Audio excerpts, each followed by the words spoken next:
Welcome to another Fanboy Film Nerd Galaxy Class spoiler review. We're doing The Predator this time. This is one of the strangest films I've seen in 2018. I watched it the first weekend it came out. I'm actually sitting here with the person I saw it with. It's my best buddy over here. His name's Lamagra, which is very strange. We call him the Blood God. That's another story. But this is going to be a little looser review than I normally do. But we're going to go in depth with this thing. The first thing we're going to talk about is the plot. There is none. I was very... Going into the film, we knew from critic reviews that a lot of the critics who saw this film were not feeling the film as far as it being a Predator film, and a lot of them gave it a thumbs down. But there were a lot of them out there that said that this movie was actually hilarious, that you should give it a go if you didn't pay for it. I didn't pay for this film. I do the AMC A-list, where I pay $20 a month, and I go and see every movie for free. So I go and check these movies out, and I review them. That's kind of... I do a lot of movies like that. I actually would have paid for this movie now that I've seen it. But there are some things in this movie. If you're thinking this movie is going to be like the original Predator movie, it's not. But not by any means, it's not. It is hilarious. But the problem is that the movie is not intended to be, I don't think, throughout the movie. There are a lot of jokes in this movie. I would say over half of them do not land. But you will find yourself laughing at them anyway, and that's not always a good thing.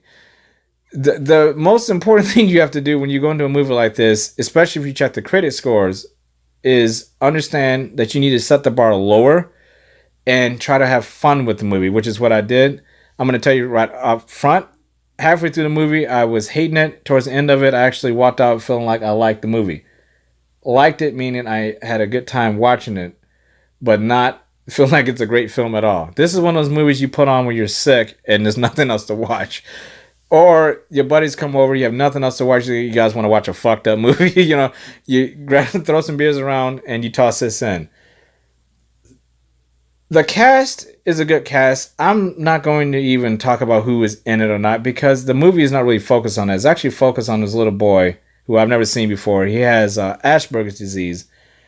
And they make it a point in this movie not only to talk about this little boy, but they make fun of his disease. They call him retard. They call him stuff like that, which a lot of people might not find that funny. I didn't find that so much funny, but they actually tie in his disorder with the plot of the movie, which, if there is a plot to the movie, there is that element. But here's the problem with the movie. The name of the movie is The Predator, okay? So when you come here, you want to see some Predator action. You get it right out from the first scene. They don't hold back. First scene, just see this Predator walking around. You're like, oh, hey, that's a little different from the first film right there. When he comes down to Earth, you understand real quick that this movie is going to be, high action CGI festival. The characters are bland. The team that was in there is, they introduce a team, but all of them have like their quirks and they're all funny and everything, which is fine. But there's another problem with the movie that I had instantly, was that, again, the jokes don't fucking land all the time. And they swing for the fences and they don't give a fuck. Now, I will say this. Speaking of, man, come on, dude. Speaking of the word fuck, I have never seen a movie give themselves such a heavy R rating just based on one word. Because that's the only reason why this movie is rated R. Is because they excessively use the word fuck. This movie does not go more than 3 minutes without somebody saying the word fuck. The kid says fuck twice in this movie, okay? Again, notice I haven't talked about a plot. There is none. I'm going to plow through this shit. This movie could have been PG-13 easily if it wasn't for that. And you were like, well, if you've seen that final trailer, that trailer was like, there's gore. There is gore in this movie. The action is actually good in this movie when it picks up. But there's so much exposition with characters that ultimately have no fucking outcome on the movie. I'm going to give you a scene in the movie. There's a guy who gets plowed through a tree through his chest. He's hanging from a tree. He pulls out his gun. He sees his friend get his guts cut out. He lands on the ground beneath him. They look at each other, staring into each other's eyes. They raise their guns to each other, and at the exact same time, they kill each other. To show mercy to the other one. And again, you're not supposed to laugh at shit like that, but me and my buddy started fucking laughing. That's not funny. It would have been easier if both of them just shot each other in the mouth, shot themselves. But they take risks of, do you shoot first or I shoot first? No, we have to shoot at the same time. But we also have to aim, and we're all dying. A guy is being impaled, another guy's guts are oozing out of him. And they manage to both pull the trigger through telepathy, I guess, and kill each other. And that's the microcosm of this movie. It's a bunch of stuff that's happening that doesn't have any realism to it. The first Predator felt real. You felt like if you were lost in a jungle somewhere with a predator looking for you that you couldn't see, there's suspense there. There is no suspense in this movie. The most suspenseful scene in this movie, I believe, was when Olivia Munn gets stuck in this contamination chamber. She has to derobe herself to get to the other outside of this decontamination chamber, and the predator's looking at her. He doesn't kill her because she's not armed. That's the most suspenseful thing. It was only suspenseful for me because I thought I was going to finally see Olivia Munn naked. but that's, come on, man. I just said it to make him laugh. I'm joking. That's not why it was suspenseful at all. But that's the most suspenseful thing I can think of in the movie. So let's talk about the Predators for a second. Let's talk about the Predators for a second. There's 2 Predators in this movie. Again, this is a spoiler review, by the way, if you can't fucking read. That says right there. Fanboy, Film Nerd, Galaxy Cast spoiler review. And yes, I am drinking and I'm drunk and I'm pissed off. This movie has so much potential. The first Predator, this is the smallest Predator we've ever seen. I'm about 5'8" and 160 pounds.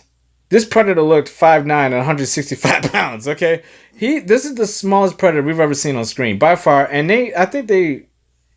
would you say that, like, I think that they meant to do that. Like, he was meant to look small and skinny.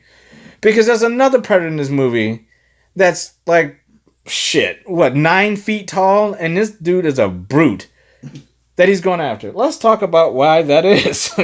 The small Predator is like a runt Predator who is coming to Earth to help humans save themselves from the Yaoja species, which is the Predator species, from being assimilated like Borg by the Predators. Now, have you ever seen the movie The Predators with Adrian Brody? You see that there's Predator lore in that film.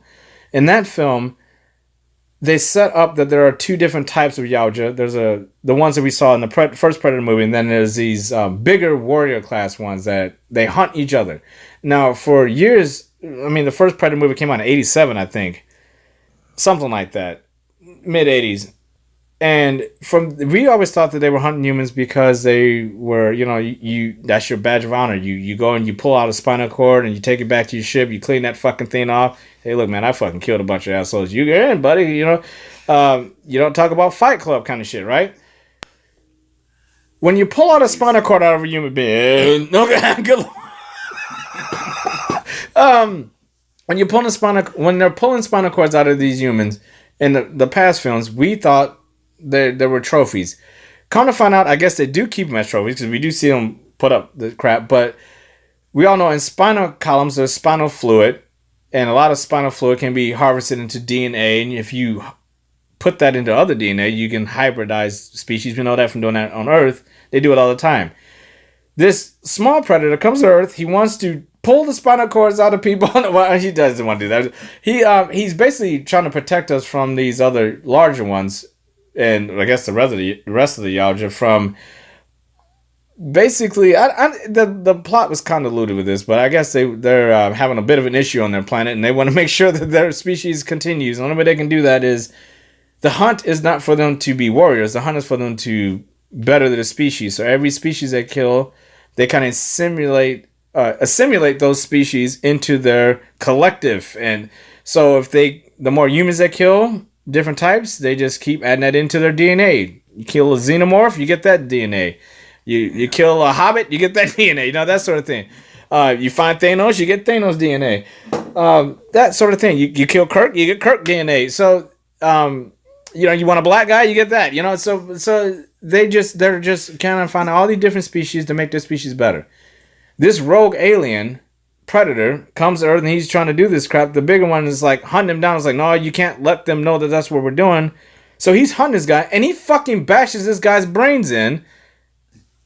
And turns around, he's like, you know what? Fuck these humans. I'm just going to leave.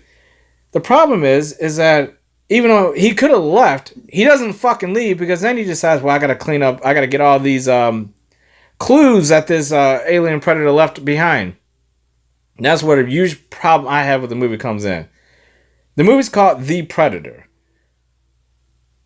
The trailer makes it seem like that you're going to have like a standard hunt movie. The predator is not the smaller predator. The predator is the bigger predator. This movie is about this bigger predator, and I actually thought the smaller one was much more interesting. The big predator is not a man in a suit. It's a big CGI festival. He's running around. Some of the effects were not very good. He's brutal. He does some shit. But this is another thing that was weird to me. The bigger predators communicate with humans. They actually talk, and they show subtitles for the first time for predators talking. Wrong. You don't want to know what they're saying. I don't want to know that we can communicate with a predator. That's just me. Not only is he communicating with them, but he's like warning them about what he's going to do. He's like, I'm going to blow you up. Why are you telling them? I don't get it. There's a lot of things going on with this movie that doesn't make any sense. But I'm going to talk about one of the good things in the movie. I actually liked Olivia Munn in this movie. She's not a great actress at all. But I think a lot of people say she's been in other things and she's actually okay. She was actually pretty good in this movie. The cast overall wasn't good. I think the script sucks. I think this movie could have been a silent movie and would have worked better, to be honest. There's no plot. When there's a lot of improvisation, I would say over 60% of this movie was improvised in every scene. People are just talking, but there's no plot, so there's nothing to talk about. Exposition scenes have been just thrown in left and right. You don't care. You don't believe anything anybody says. The little kid is okay, but just don't get it. I don't understand why you have a Predator movie with a little kid being like your savior in the movie. There's a lot of things to spoil in this movie, but it's really not worth talking about because it's just a bunch of nothing. But if you enjoy campy movies that don't go anywhere and it's just fun, you should go check it out. I do not recommend paying an arm and a leg in this. If you go to a theater and you got to pay an arm and a leg, do not go. I think it's a good rent. I think it's a good, if you're going to buy it, it's one of those movies that have in your collection where you're just like, fuck it, let's just watch it. But it actually isn't bad. I actually recommend it. I recommend it if it's affordable for you and you go with somebody else. Do not go see this movie by yourself. You will be pissed off. Do not take this movie. If you're going on a date, do not take this movie. Do not go to this movie and take your date to a movie. There was a couple. I know this guy was on a date with this woman and they walked out. I saw 3 couples walk out of this movie today. That's not a good sign. It should be a good date movie, I guess, for the right person. But that's another thing. It's like a Saturday. On a Saturday night, you would think a movie like this would be good for date couples. But watching it, I can see why, some people would be turned off. There are some things that are very offensive in this movie. There's racial jokes that are offensive in this movie. There's, again, jokes against ugly people in this movie. There's jokes against kids with brutal jokes against kids with mental issues, and they don't give a fuck. It's just that kind of movie. Shane Black directed this movie. He's a much better director than what's in this movie. The score sucks, period. It's horrible. Alan Silvestri scored the first film. His music cues are in this film, and they have another composer composing his cues and using. Just get Alan Silvestri. That's all. Or don't use the score, because this score sucked. The editing on this movie sucks. Cinematography, it looks pretty good. But it's very dark in some scenes. And I think my favorite scene in the movie is the contamination scene where they have the Yaoja on the table and he wakes up and he's like doing his thing. That felt most like Predator to me. I like the smaller one, but he gets his brains bashed in halfway through the movie. So, and then you're left with this big brooding Predator who doesn't try to hide it all. He's just walking around. It's just a giant monster. There are Predator dogs in this movie, for Christ's sakes. Man, come on, dude. Yeah, Pred dogs is what I'm calling them. Predator dogs. They're running around. They're horrible. There's an end scene right at the end where a Predator sends out a suit that it's just in a capsule, and one of the guys turns into like Predator War Machine. It's all over the place. But I think the movie did its course. It ran the course of the whole movie pretty consistent with its campiness, which is why I ended up liking it. Because if it took itself seriously at any moment, I would have not liked the film. But it's not trying to be serious. I think it's meant to be funny. They joke throughout the entire movie, so I appreciated that. It was fun. It wasn't bad. I mean, we've had serious Predator movies. You want to watch a serious Predator movie, go watch the first and the second one. It's not as good as the Alien vs. Predator film. I actually like the first Alien vs. Predator film. Aliens vs. Predator Requiem is worse than this, but I do like Predators better than this. So that kind of, if that makes sense to you, if you've seen those movies, that kind of tell you where it's at. It's not good, but it's great. That'll do it for this Fanboy Film Nerd Galaxy Class spoiler review. I'll see you guys on the next one. Take care.